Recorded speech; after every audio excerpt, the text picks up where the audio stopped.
पूर्व सेना प्रमुख जनरल एमएम नरवणे की किताब को लेकर विवाद गरमाया हुआ है और अब इसे लेकर एक चौंकाने वाली आरटीआई रिपोर्ट सामने आई है, जिससे यह मामला और तूल पकड़ चुका है।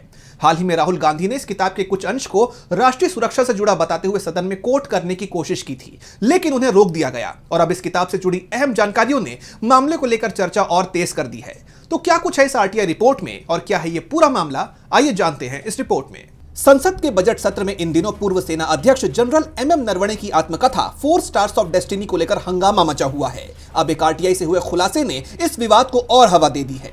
आरटीआई के मुताबिक पिछले 4 सालों में रक्षा मंत्रालय के पास कुल 35 किताबों के टाइटल मंजूरी के लिए आए। मंत्रालय ने इनमें से 34 किताबों को हरी झंडी दे दी है। एकमात्र किताब जो अब तक अटकी हुई है वो जनरल नरवणे की आत्मकथा है। हाल ही में जनरल एनसी विज की किताब अलोन इन द रिंग और ब्रिगेडियर जीवन राज पुरोहित की किताब को मंजूरी मिल गई, लेकिन नरवणे की किताब को अभी भी हरी झंडी का इंतजार है। कांग्रेस सांसद राहुल गांधी ने इस किताब के कुछ अंश संसद में कोट करने की कोशिश की थी, लेकिन उन्हें ऐसा करने से रोक दिया गया। जैसा आप जानते हैं कि इस किताब के कुछ अंश साल 2023 में सामने आए थे, जिसमें गलवान घाटी में चीन के साथ हुए तनाव का जिक्र है।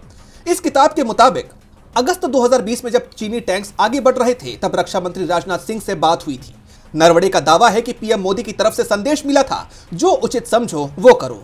किताब में सेना और सरकार के बीच उस रात हुए संवादों का विस्तार से वर्णन है।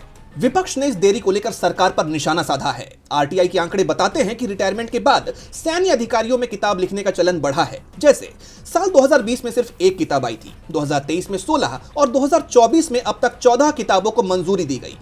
जनरल जीडी बख्शी और लेफ्टिनेंट जनरल योगेश कुमार जोशी जैसे बड़े नामों की किताबों को मंजूरी मिल चुकी है।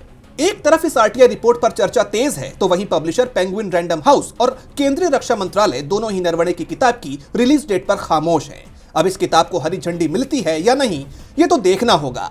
डीबी लाइव की रिपोर्ट।